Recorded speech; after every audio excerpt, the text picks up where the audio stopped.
Hello, everyone. How are you? It's Susan Winter. I'm back again in a live show, and I'm seeing wonderful people here that are already commenting. Gnarly Cat, Kylie's here. Jesse James is here.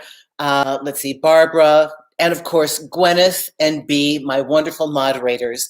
This is a request that came in through Mind Sutra, and it was written quite a while ago. But it is valid, and I think it's an interesting discussion, especially for those of you dating, newly in relationships when things are kind of glitchy, even long-standing relationships when you see a break in the pattern. How do you know the difference between intuition and fear? Now, we all understand what intuition is. I don't think I need to redefine that for you, but it is, in case you don't, it's the gut feeling when we just get a feeling. It's oftentimes something that comes to us through a multiple of levels, but we're unaware of it. It can be energetic.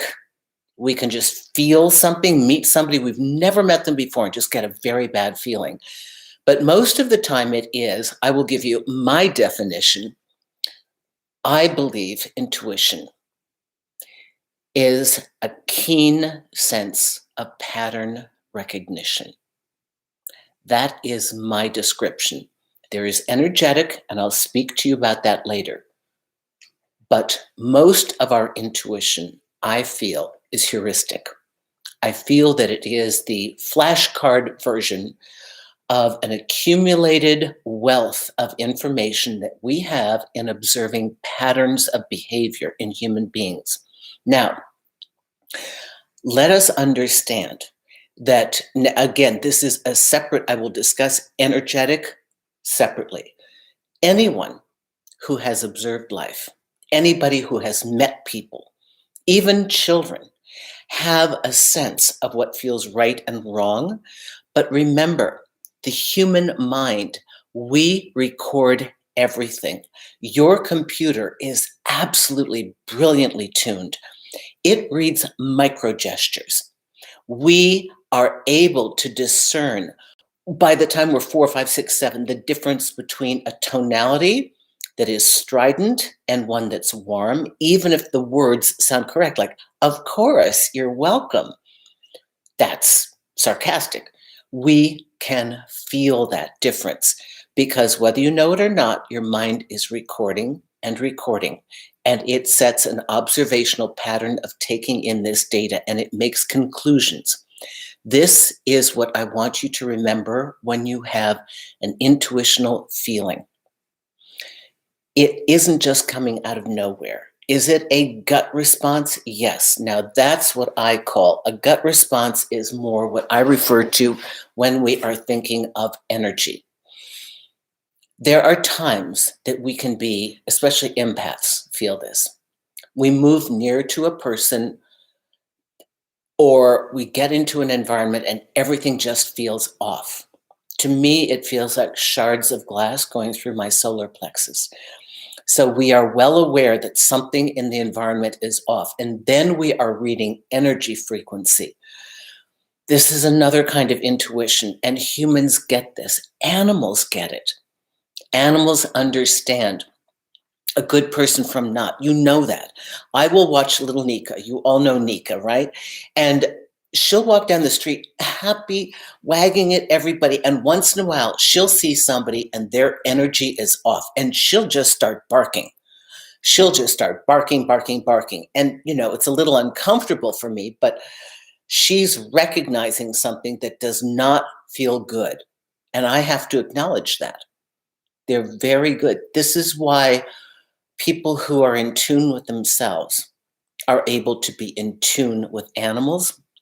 So how do we know the difference between an accurate interpretation of, I'm picking up this vibe, as opposed to our fear about what's going on in a relationship?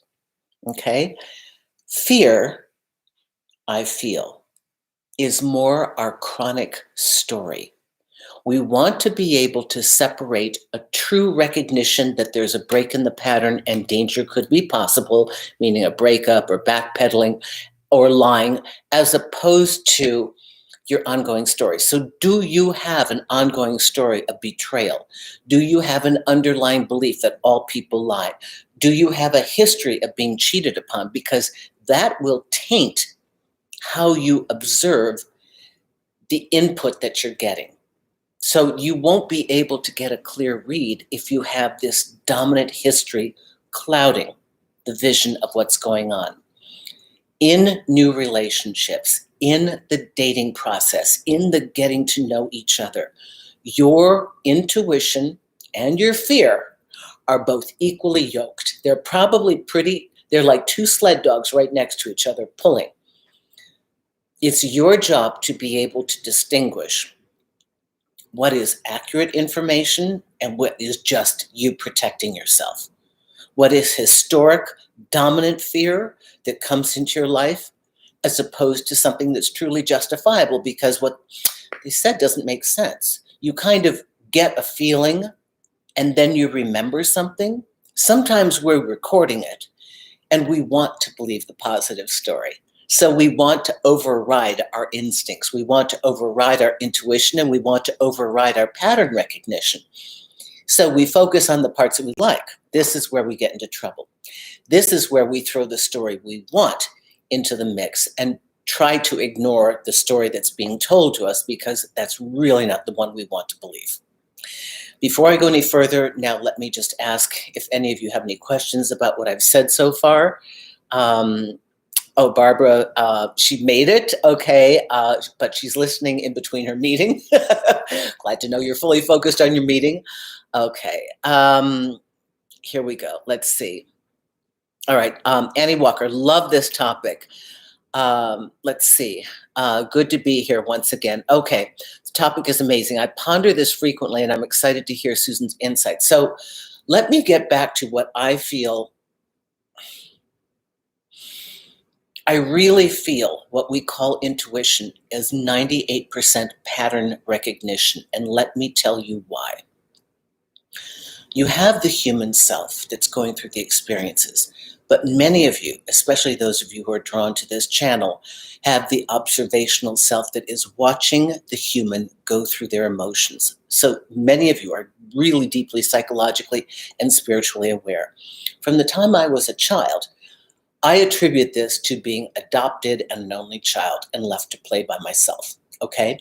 And watching humans with a slight detachment. I'm in it, but I'm also observing it, okay? Because remember, there's that natural disconnect for, I think, with adopted kids. I just think there is. There's a natural disconnect. So you're in it, you're living it, you're feeling everything. You're going through every human emotion, but you're also, there's the observer that's watching not only the scene in front of you and observing the human, you going through the emotions, but is observing everybody else and picking up information intuitively through scenes that you don't see. You just sense it.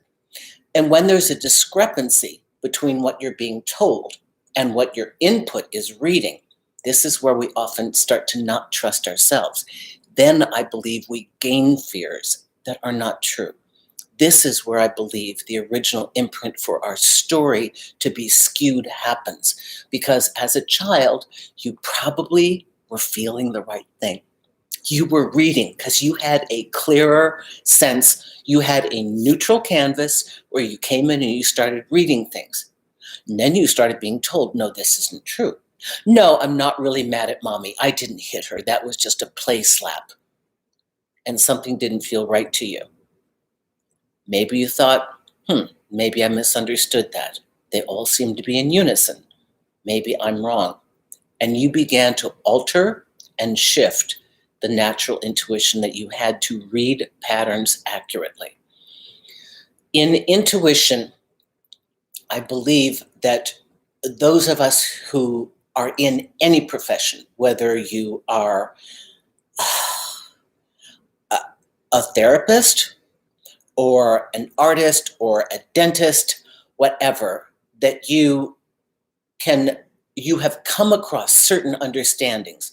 You have seen certain things happen over and over again, and you can quickly draw a conclusion because it is the aggregate of continual knowledge through observation.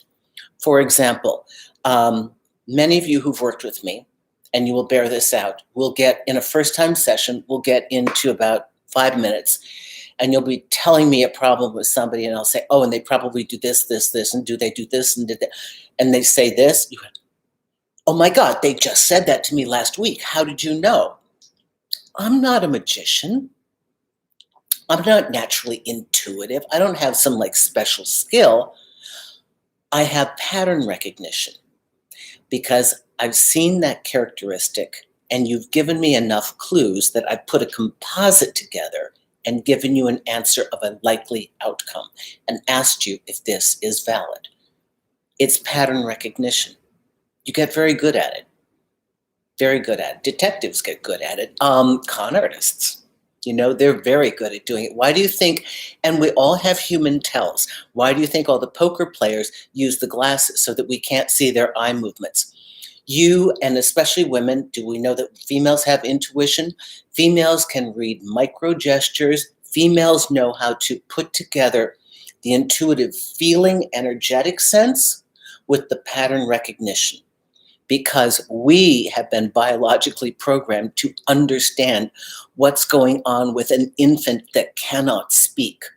We are highly attuned to this. So guys, if you wonder why we know you're cheating, when you think you've covered every base, we might not have the proof, but we absolutely know that what you're telling us is not the total truth. We know it, and we know that we know it. And you think you've given us every line in the world to throw us off, and we just know. And you're like, damn, there's no way they could know, but we know. And then you tell us we don't know. And this is where the problem lies. The distinction between what do we know, and what are you trying to tell us we don't know.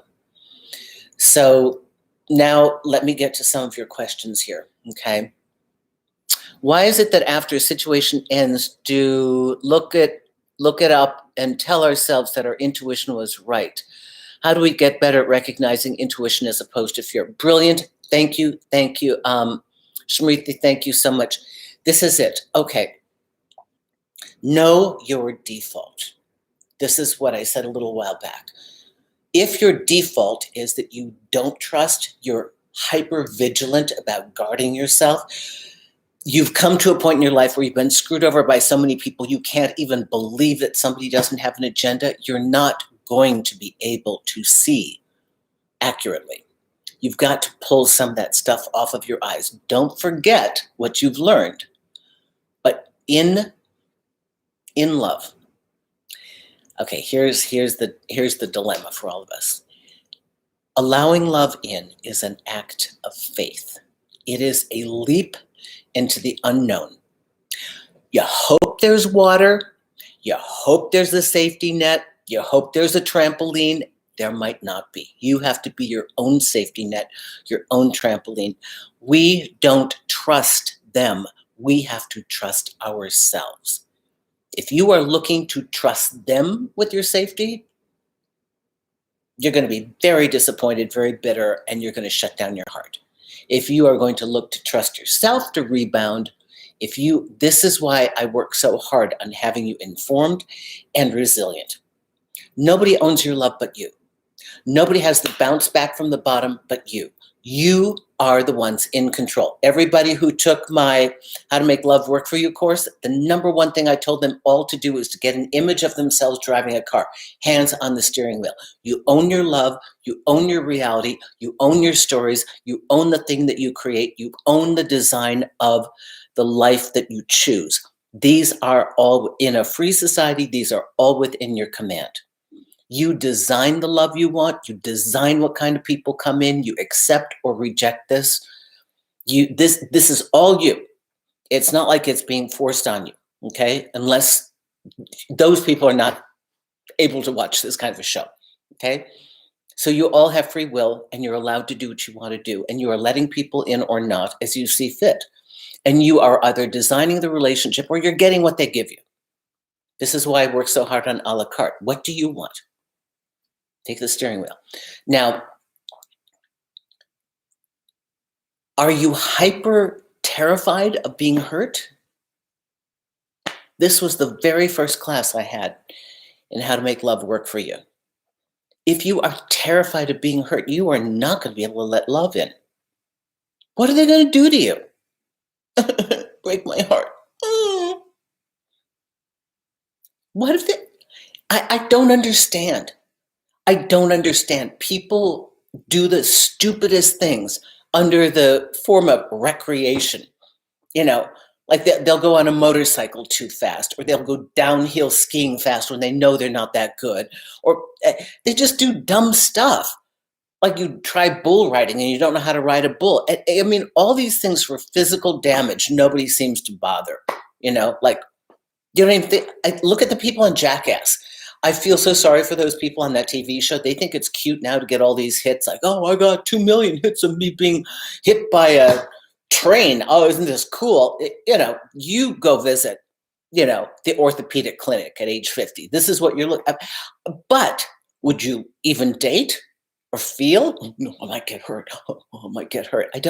I have no patience for this kind of fear. I have no patience for it. Fear, like why? What's going to? Are you going to die? We are going to die, and not of that. I mean, until you know you own your love, you will be held captive by everybody who might hurt you.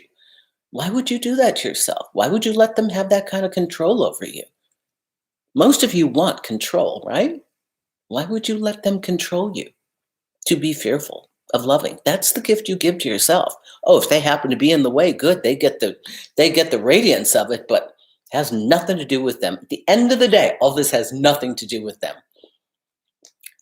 It's a long way to get there. I know that. So let's talk about the beginning of a relationship, discernment. You will see patterns in new relationships that are glitchy. Let's be real about it. Everybody is terrified. Understand this. Everybody is terrified of being hurt. Nobody wants to look weak. Nobody wants to look too needy. Nobody wants to look too interested. Especially guys have been told, programmed. Straight men have been programmed. Play it cool, man. Play it cool. Men have the biggest hearts and they get all their guy buddies tell them how to survive. Instead of telling them how to use their love effectively, they teach them to systematically shut it down, close it down, compartmentalize it, and block it off. And it's horrible, horrible information. And then they blame women. They hate women for activating it. Like, this is a no-win situation. Better to control ourselves. So what we need to do is walk into a situation, hope for the best, pick up the signs. You are going to have some weird things happen at the beginning of a relationship. I urge you to not be afraid to talk about it. Didn't hear from you for 3 days. Is this ghosting? Can we just go to ghosting? Press A for ghosting. If it's not, and you just didn't want to call me or you got busy, press B. And like, wouldn't it be easy? Yeah, you get these calls confirming your appointment. Like press Y for yes or N for no. Yes, I do want to see you again. N, I don't. It's all good. No harm, no foul. Okay, so let me look at everybody else. Great question. Let's see. Hello, Susan. I found you a few weeks ago, and I'm very glad for this. Thank you, Roberta. You are very much appreciated in Montreal, Canada. Thank you. I have a beautiful client in Montreal. She flew into New York to do a day session with me, wanted more than the 3 hours. We stayed there actually 5 hours at the Core Club. It was great. We had not only lunch, but I fed her some dinner too. Okay, let's see. You're right, Susan. With the best man, I had a strong intuition that he was acting too much, but he was so persistent and convinced me of his sincerity that I became so confused and then scared of him. Okay. Let's see. What else? This is why you send them post-date survey. Gnarly cat, you're adorable. Okay, so what questions do y'all have for me? Let's see, mystic modification. They reinforced our negative core beliefs. Yes, that's sometimes what happened. Okay. What questions do you have? Mark, how are you doing? Hi, Mark. You're the bomb. Thank you, my dear. I appreciate that. Let's see. Cameron, can't believe I finally caught one of your lives. If you have a question for me, put it in super chat so I know. Um, did I answer that question? Why is it only after the situation ends do we look upon it and tell ourselves that we're in? Sometimes we just want it the way we want it. Really? We don't want to see that. This is where I say hope can be harmful. Sometimes our hope, we get one shred of positive input that we grab onto with both hands and all of our consciousness, and we try to ignore all the other things that come to us. That's on us. It's okay, but we learn to be more honest with ourselves because we start to learn what the repercussion is. In lieu of being concerned and uninformed, there is the opportunity to ask your partner what's going on. If this terrifies them, I know, well, let me start. Probably terrifies you. Which would you rather have happen? You don't know, and you live in an anxiety loop. Because when you don't know, humans are not good with not knowing. Humans are not good. Am I being dumped? Am I moving forward? Are they taking a break? Are they reassessing? Are they going out with somebody else? Am I being played? So we're not good with this. So we can shut up and go, and have this going inside when we're trying to act, oh, it's all good. It's cool. Yeah, it's all good. I was busy that night anyway. Yeah, whatever. No, I didn't hear from him, but it's new. It's early days, so you train, right? Or you could do something that cuts to the chase and shows you exactly what kind of a person you're dealing with. Hey, haven't heard from you. Is this something you'd like to pursue or not? No one's bad or wrong. What's your answer? Y for yes, N for no. No answer to that is a no. Then you have the right to reprimand and say, I understand the nature of dating. We don't always want to move forward. It's a really simple answer, though. N would have been fine. That means no. So, don't be afraid to talk to them. If you can't talk to your prospective partner about what's going on, you will not be able to talk to them in a relationship. And not only that, you are allowing from the beginning for the structure to have gaps and holes of mistruth. You are allowing for those pockets of ambiguity to be in there, which allow them to get away with nonsense and create a mute version of you. Because if you're going to pretend you don't see it, they're going to do it. And then you're required to be mute because you started that way. Then they have the right to turn around and say, well, you never said anything to me about that, so I didn't know. Oh, we never said that we were in a relationship. I never said that I was going to keep seeing you. I never said that this was happening for me. So they get to punish you with your own vagueness. So out of the two, would you rather have a clean cut and at least know the answer? For me, I'm all about resolution because I'm innately impatient. I can't tolerate this. I don't have time for it. I'm not interested in it. I really don't care. There are people that have a really long patience thing and they can let it play out because they kind of enjoy the delicious, I don't know what's going on. I got too much to do in one day, but that's me. It's like you're in, you're out. Let's go. Let's go. Terrible. Terrible. But I've come to that point because it's not worth my time. So, fear. We will all have fears. Fear in a relationship. What I have discovered in most relationships with the people that I know, they are afraid to reveal the discrepancies that they see because they know it will create a fight. Worse yet, they will be attacked for noticing gaslighting, right? They will be attacked for noticing the bad behavior, and then they're terrified that the partner will break up with them because they will not be compliant and submissive. This happens with males and females, straight and gay. That is not a relationship you want to be in. Okay? Czar, 70. Thank you. That's Allie. Sorry. Thank you. I'm not sure what Czar is, Allie. I don't know where you're from. Well, I will figure that out. Thank you. I don't know what my intuition is with the woman I like at the gym. I'm a lesbian and she's older than me. My gut is confused if she likes me or not. I don't know what to do. Does anybody else know her? Has she ever been with a woman before? We live in such a great time now that many people are curious and they have the freedom to go explore that curiosity. And you know very clearly what you are, but maybe she's on the fence. Maybe she's open. First of all, maybe the staff or somebody else knows, and you can ask discreetly. But do you talk to her? Have you started to get to know her? Um, with any relationship, if I wanted to pursue getting to know somebody that I was attracted to, I would begin with civil human conversations. I would see if I like the human inside the packaging that has attracted me. I try to go the other way around. I try to go qualities first. Obviously, our eyes are going to take us to what we want.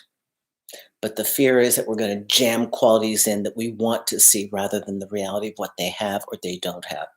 So I would start beginning to talk to her. The gym is a great place. A little chat, a little bit here, a little bit there. You've heard me talk about the system for that. Hi, how are you? Nice to see you. Oh, top is so cute. Or I saw you doing that bicep routine. You look really good. Why did you curl that way? Do you supinate all the time? And do you like that better than that? Start chatting, then release.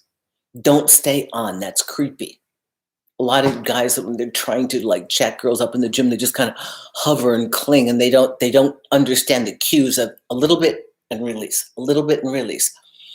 When you have an interaction and you release, you allow that person the breath of assessment.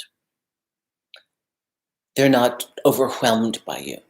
Then you test the waters again. A little bit more conversation. You will find out by getting to know her. You're obviously attracted to her look or her energy or her essence. But why don't you get to know her as a human being first? That is a great foundation for anything to happen.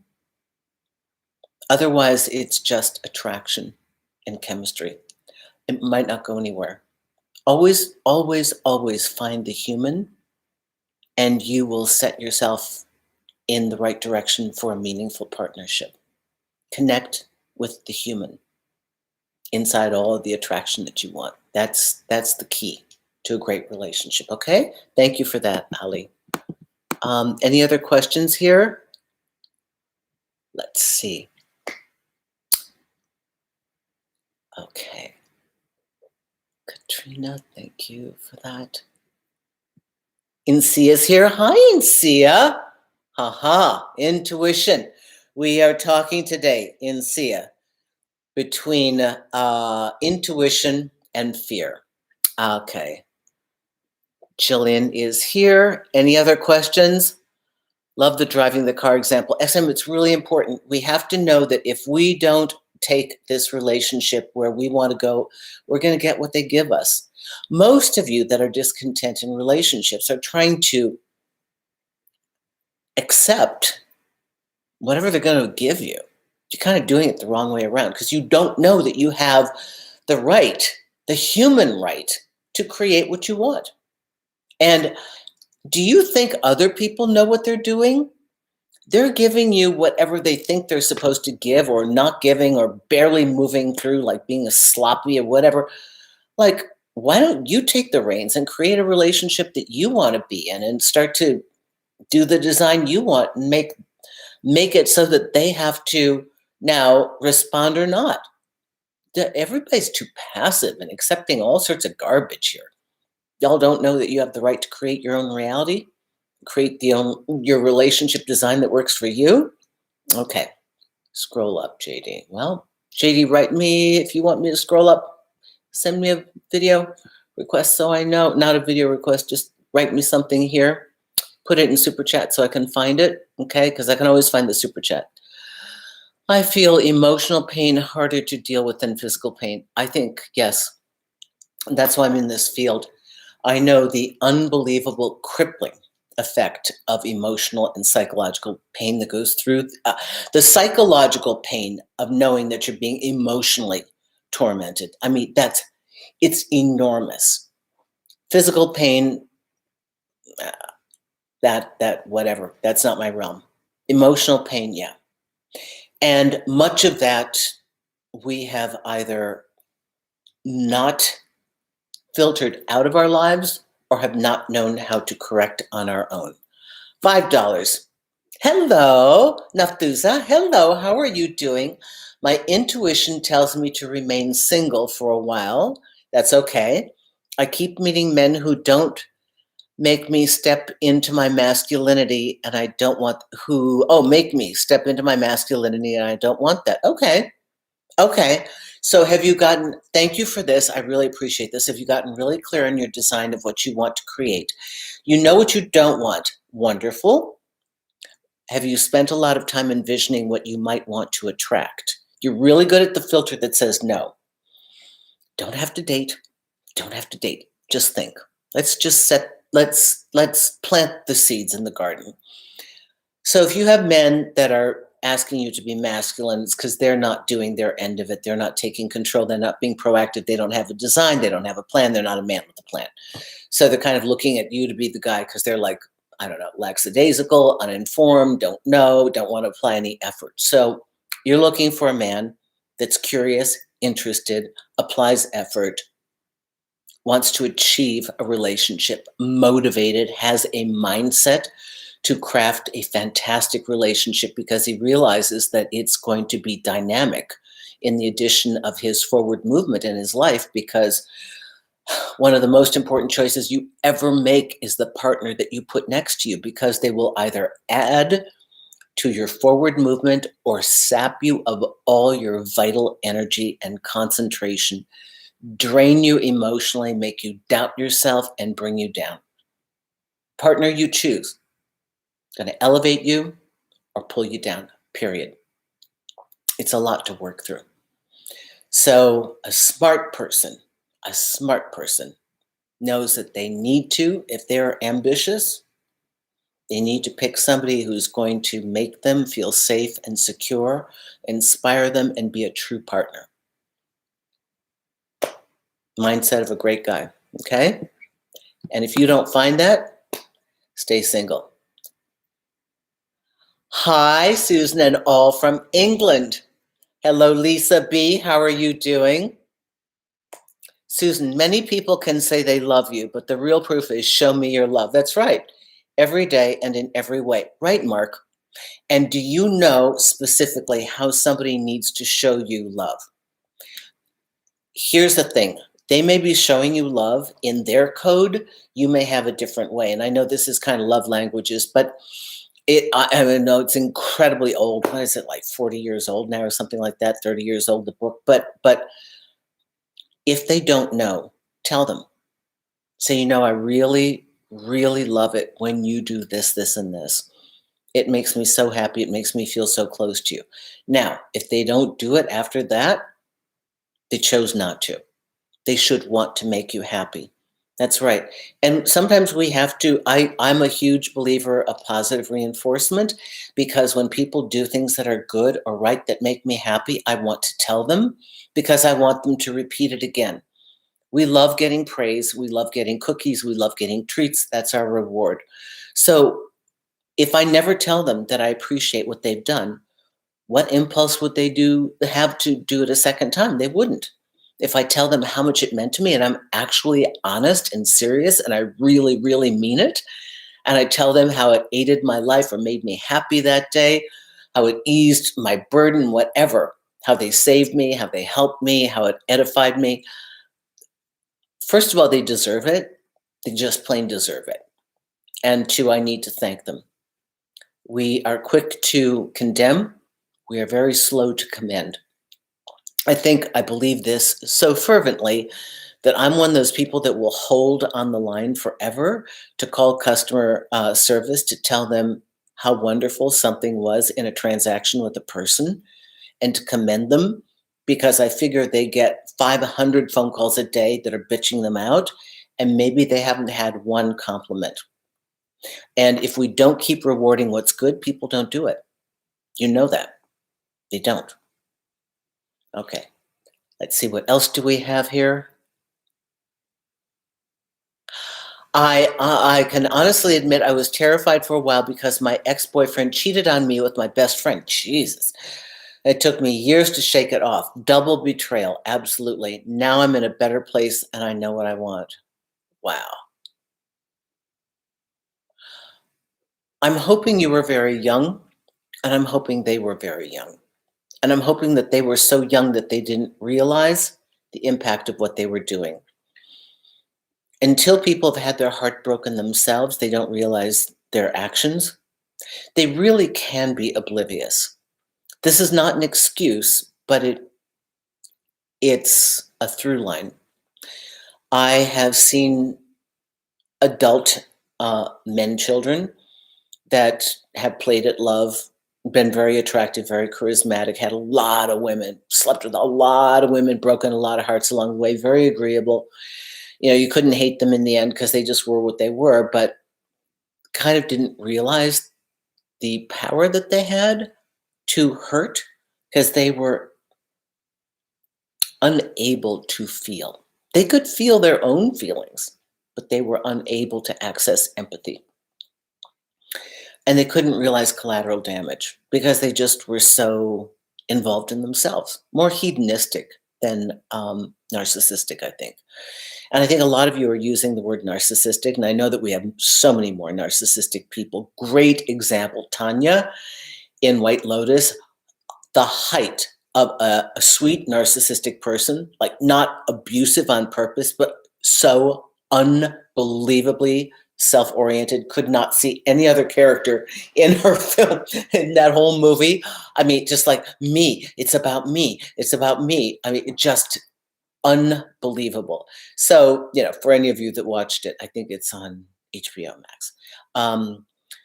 So I think some people are just hedonistic. They are self-oriented. They don't seem to have a lot of awareness of other people other than how to get what they want.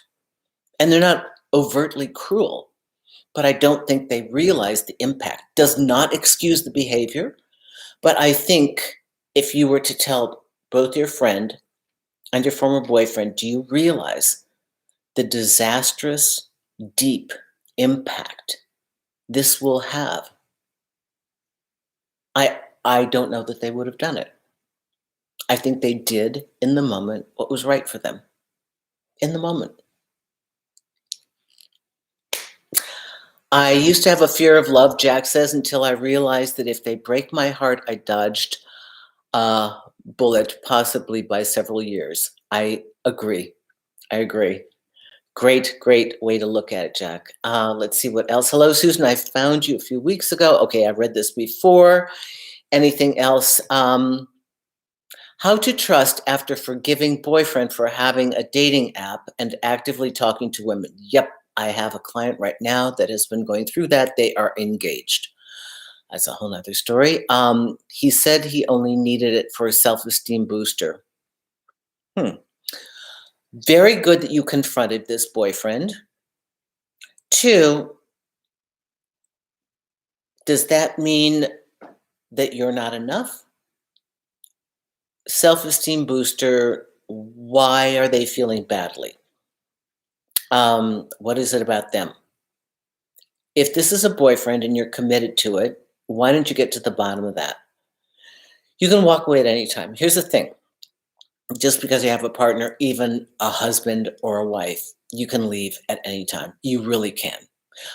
You're going to say it's the kids. You're going to say it's finances. Believe me, if you want to leave, if you really want to leave, you will walk. You will leave money on the table. You'll leave a house on the table. You'll leave everything if you want to go. All of you who are terrified of breaking up, it's that card in your back pocket, and once you know you can pull it on the table at any time, you will move without fear. Don't be afraid to end things that don't work. I don't care how well they've been cemented. It's not working, they're abusive, they're horrible, but have the conversations first. Don't evacuate simply because you don't know what to do or you're feeling uncomfortable. Confront them, talk to them. I would really put the screws to your partner now. What exactly makes you feel? Why do you need to get it from them? You need more than one person to give you self esteem. Did you get it? What do you need to do? How far into this dalliance do you need to go? Do you need to be just chatted up? Do you need to sleep with somebody? What am I looking at here in terms of my future with you?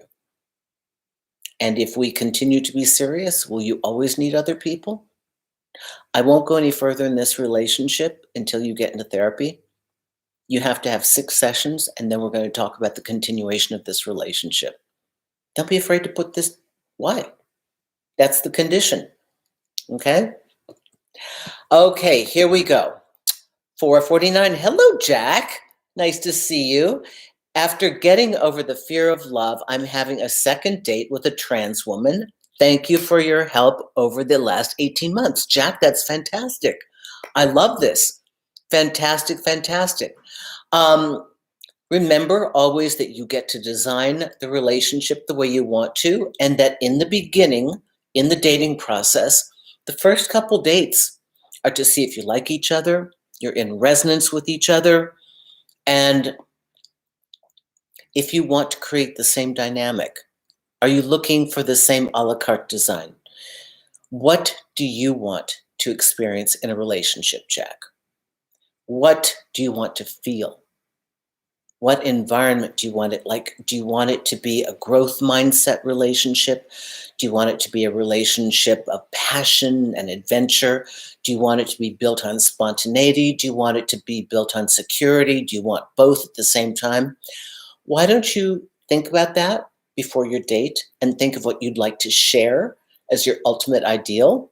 Okay. Thank you so much for this contribution. I really appreciate that. And I know there was somebody else. There were two here. I know I just saw this and now it went away. Where did this go? Okay, wait a minute. Where did this go? I just saw it. Okay, we got Jack. Oh, Nafusa, $5. Thank you, honey. For some reason, I inspire men to compete with me and rather aggressively. Is there something I'm doing to bring this on? Maybe I'm too direct. I don't know. I'm not working with you. You might want to consider a consultation. We can get to this very, very, very quickly.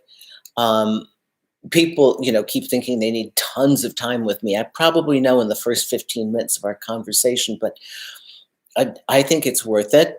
I can't tell from this. In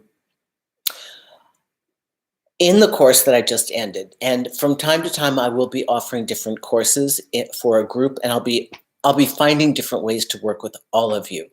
And as I do this, I'm experimenting with what forms I like and what forms I think are effective. But one of the conversations we had was we had 4 weeks of communication, really explicit communication, and all different ways to communicate. And I don't know.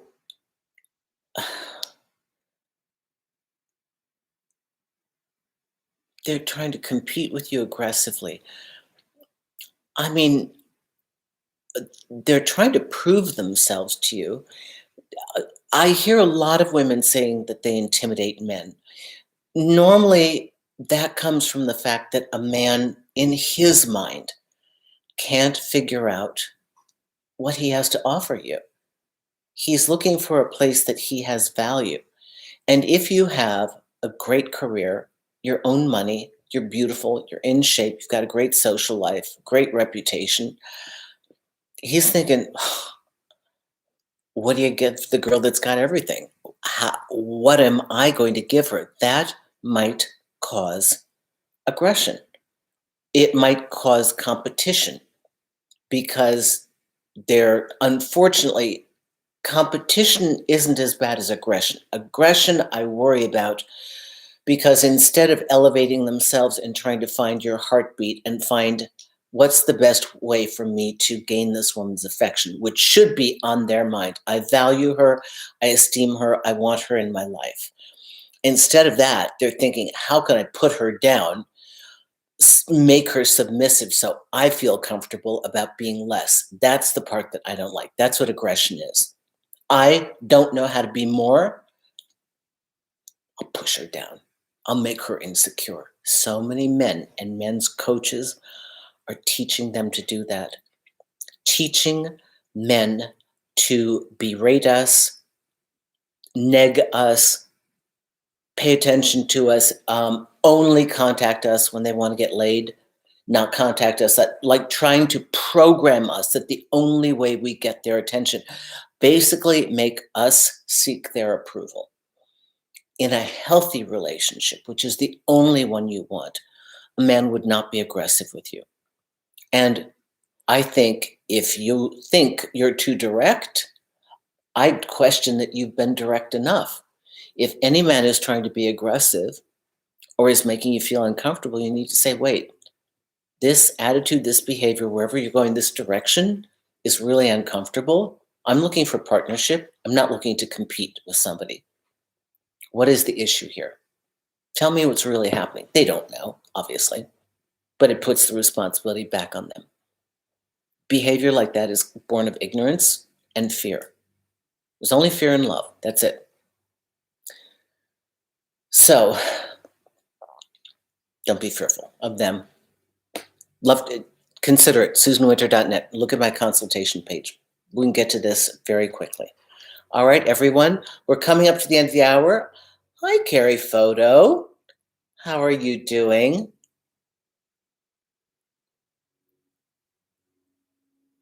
Okay. This is too long. If anybody has a question, you can send it into Super Chat. Somebody going from having a child letting. I don't know. This is, I can't, that's way too much. Let's see. Okay. You are welcome, Nathusa. Thank you so much. Yeah, those dating help sites or magazines for guys recommend some dumb stuff like that. Unfortunately, this is,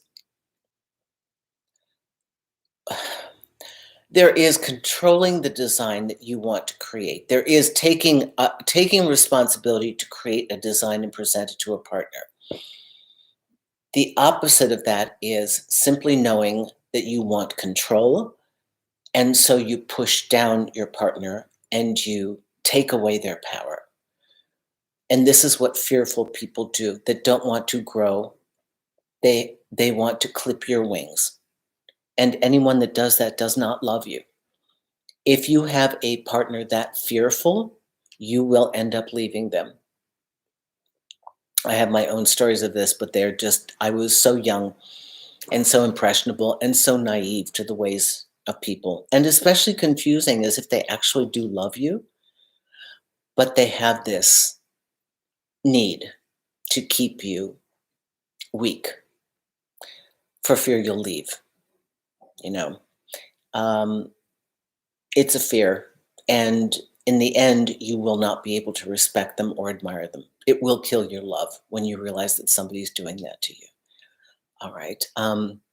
Jillian, how do we forgive ourselves? Okay, I'll get to this.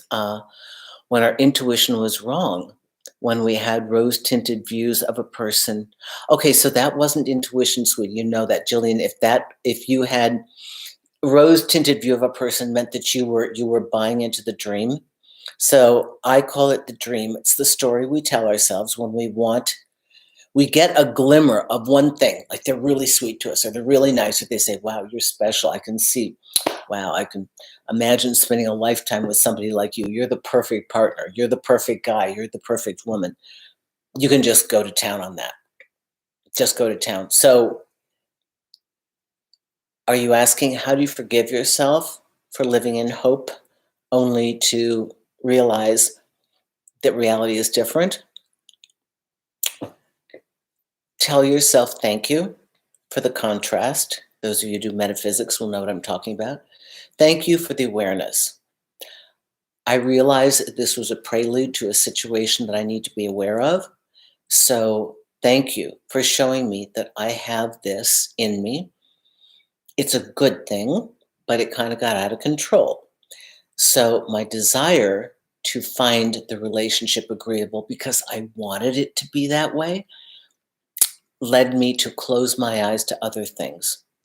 You have 50% of it, so don't beat yourself up emotionally. 50%. You have to trust to take the leap of faith. But instead of acknowledging the stuff that was coming through, the observation, you didn't want to see it. So when you were racking up the information, you were pushing it aside because it didn't match your dream. Okay? It's okay. You are cognizant. This is the beautiful thing about cognitive behavioral therapy. When you can state it, it's no longer driving you. It's the stuff you don't know that's running you in the back of your head that you don't even know is there. That's driving you. You never have your hands on the steering wheel. Now, Julian, you have your hands on the steering wheel. Now you know I have this susceptibility. So next time around, good, don't eradicate that. Good that I can believe. Good that I can see. Good that I can imagine it's going to be positive. Because you've got to have that happen to let it create. That's how the seeds grow. However, you start to notice, then you evacuate. Okay? But first call them out and tell them what you see and tell them the discrepancy. Okay? Very good. Banana milk. That's cute. $5. Thank you. I reach out less to my new partner than I did to my ex in my last relationship. I'm scared I'm less passionate or more comfortable with myself now. Huh, interesting. Maybe both. You're trying an adjustment. That's okay.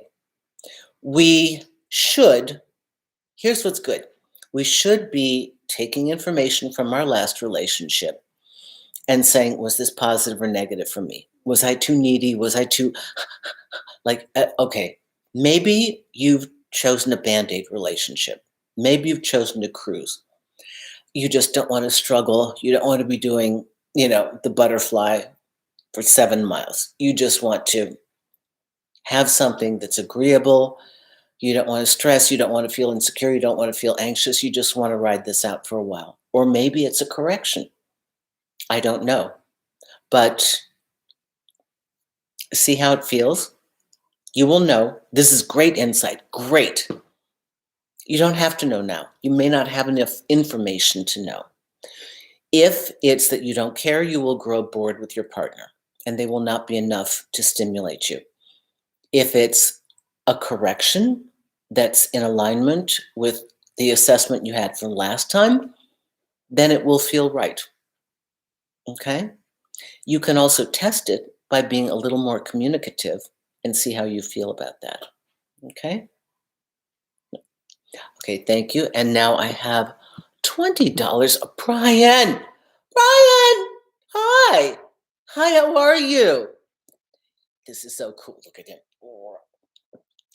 How do you deal with a partner if you have a growth mindset, but they refuse to because they're afraid they will lose feelings for you if you do? Instead, they want you to stay where you are so that they can keep loving you. Well, you know what that is. You can't deal with that. You can't grow anymore because they can't grow. They can only love you if you stay where they are. No, no, no.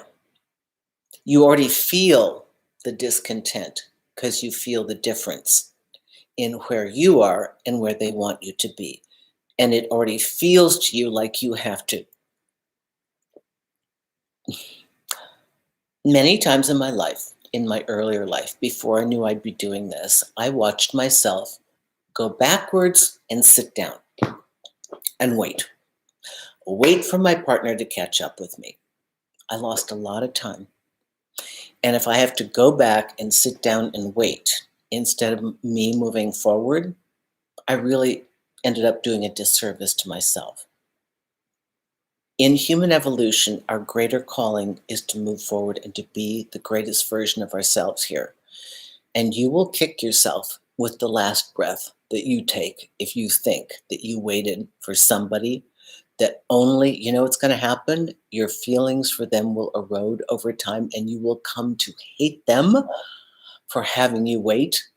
And then you'll realize you hated yourself for sacrificing yourself to their lesser abilities.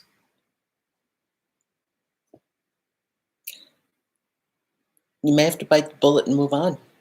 They have a choice. Continue to grow and get over their fears. Best thing you could do with a person like this is to inspire them to grow. Step into the uncomfortable advancement. You're their calling. You are this person's wake-up call. That's what's happening. But they're also yours. So I know you're a nice guy. I know you want love and commitment. And I know you value that. I know you're dedicated when you're involved. But the greatest gift you could give them is forcing them to wake up, to be more of themselves instead of digging in their heels to be less. Okay? I hope that helps you, Brian. Okay, I think I'm just about out now. Anybody else? Katrina, Susan, a genius woman. Great advice as always. Thank you so much. Banana Milk, thank you for answering, Susan. You are welcome. Brian Pablo, I thought so. I knew it. And I know I would stagnate so much more. Thank you, Susan. Just giving you permission to do what you already knew was correct. Everyone, I adore you. Gwyneth, thank you. Smriti, 29, thank you so much. I didn't see this. Thank you. You're so generous. Thank you so much. I appreciate this. I really do. Everybody, I know that there were a lot of questions from a couple people here, but they were far too involved and they were off on another tangent. So I hope I've gotten to everybody here. Next week, I have some really interesting, next week I'm going to be meeting, it'll be the 22nd. For many of us, it's the Christmas holidays. For some of you, it's Hanukkah. Other people, it's getting your New Year and you don't celebrate these holidays. But the holidays really reveal a lot about where you stand in your relationship. And that's what we're going to talk about. What you see, what you don't want to see, and how it really is. Because inclusion versus exclusion. Did they invite you? Did they just make a skiing trip with their bro buddies and not even think about you, although you think that there's something really important? Think again. Did they make a girls' trip to the beach and they're going to have a good time and they went off with family, but you think they're the one? Or did they include you? Did they even have a conversation? Look, I know we just met. I really like you, but I've already got plans with my family, and I think it's a little early on, but could we do this instead? How do they handle the holidays? Because that is very telling as to where you are. Don't be afraid to see what it is. Better you see it and make a decision as to how to handle it. Okay? Thank you, everyone. Gwyneth, thank you. Brian Pablo, Allie, everybody, Gnarly Cat, love you dearly. Thank you, Jillian, as always. Thank you, everybody, for the super chat. Love you all. Thank you so much. And I will see you here next week. Have a fabulous week. Okay, everyone. Bye-bye now.